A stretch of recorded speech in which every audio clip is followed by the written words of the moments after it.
హరహర మహాదేవ శంభో శంకర అంటూ భక్తుల శివనామస్మరణ చేస్తూ జగిత్యాల జిల్లా శివరాత్రి వేడుకలు ఘనంగా జరుగుతున్నాయి. జిల్లాకు చెందిన ప్రముఖ సూక్ష్మ కళాకారుడు డాక్టరేట్ గ్రహీత డాక్టర్ గుర్రం దయాకర్ ఎవరు తయారు చేయని అద్భుతాన్ని తయారు చేశారు. పంపకాల సూదిపై నాగుపాము పడిగే నీడలో కూర్చొని ఆశీర్వదిస్తున్నట్లు శివయ్య విగ్రహం రూపొందించారు. అద్భుతమైన విగ్రహాలను తయారు చేయడానికి అతని దాదాపు 10 గంటల సమయం పట్టినట్లు చెప్పారు. ఇదే విషయంపై పూర్తి వివరాలు దయాకర్తో మా ప్రతినిధి Praveen Kumar face to face. పర్వదినాన్ని సందర్భంగా ఈ రోజైతే జగిత్యాల జిల్లా సూక్ష్మ కళాకారుడు గుర్రం దయాకర్ గిన్నీస్ బుక్ రికార్డ్ సాధించినటువంటి వ్యక్తి. ప్రతి సందర్భంలో ప్రతి పండుగకు డిఫరెంట్ విగ్రహాలు అయితే సూక్ష్మ విగ్రహాలు అయితే తయారు చేయడం జరుగుతున్నది. అయితే దీనిలో భాగంగా ఈరోజు శివరాత్రి సందర్భంగా పంపకాల సూదిపై శివ విగ్రహంతో పాటు నాగుబాము విగ్రహాన్ని కూడా తయారు చేయడం జరిగింది. అయితే దీన్ని ఏ విధంగా తయారు చేశారు, ఎన్ని గంటల సమయం పట్టింది అనేది తెలుసుకునే ప్రయత్నం చేద్దాం. చెప్పండి సార్, ఇప్పుడు మీరు పంపకాల పిన్ పై తయారు చేశారు కదా, అది ఎంత టైం పట్టింది, ఎంత సమయం పట్టింది? అయితే దీన్ని తయారు చేయడానికి దాదాపు నాకు 10 గంటల సమయం పట్టింది. అయితే ఇందులోపల ఫస్ట్ నేను పోయిన సంవత్సరం, ఎందుకంటే పోయిన సంవత్సరానికి ఈ సంవత్సరానికి ఏంటిది డిఫరెంట్ అనేది. అయితే పోయిన సంవత్సరం నేను గుండు పిన్నుపై నందీశ్వరుడు, అలాగే ఆ నందీశ్వరుడు పక్కన శివుడు నిల్చున్నట్టు తయారు చేశాను.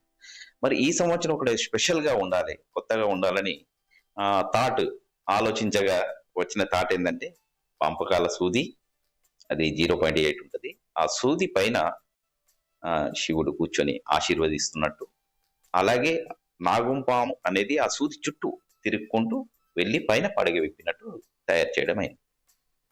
ప్రతి సంవత్సరము ప్రతి అకేషన్ ఏదో సందర్భంలో అంటే ఇలాంటివి తయారు చేస్తారు. అది ముఖ్య ఉద్దేశం ఏంటి, అంటే ఈ విధంగా తయారు చేయడానికి గల ముఖ్య ఉద్దేశాలు ఏంటి?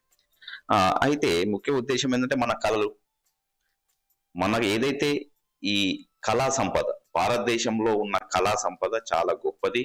ఎందుకంటే మనం ఏ టెంపుల్కైనా ఎన్నో రకాల విగ్రహాలు కనబడతాయి, రామప్ప కానీ ఇవన్నీ చూస్తుంటే.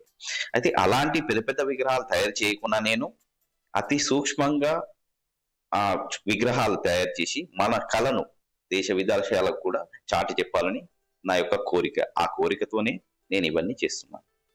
ప్రస్తుతానికి మీరు ఏదైతే తయారు చేశారో దీనికి సంబంధించిన మెటీరియల్ ఏం వాడారు, కలర్స్ ఏ కలర్స్ వాడడం జరిగింది?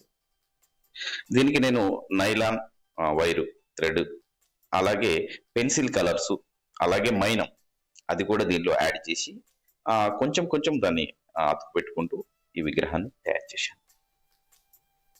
అయితే ప్రస్తుతానికి మనం చూసుకున్నట్లయితే జగిత్యాల జిల్లాకు సంబంధించినటువంటి సూక్ష్మ కళాకారుడు గుర్రం దయాకర్ అయితే పంపకాల సూదిపై అయితే ఈ కళాఖండాన్ని అయితే తయారు చేసినట్టు తెలుస్తుంది. అయితే దీనికి సంబంధించి 10 గంటల సమయం పట్టింది. నైలాన్ తాడు కానీ ఇటు నేచురల్ కలర్స్ కూడా వాడడం జరిగిందని చెప్పేసి తెలుస్తున్నారు. అయితే పలువురికి అయితే ఆదర్శంగా నిలుస్తున్నాడు అని చెప్పేసి కూడా తెలుస్తున్నది.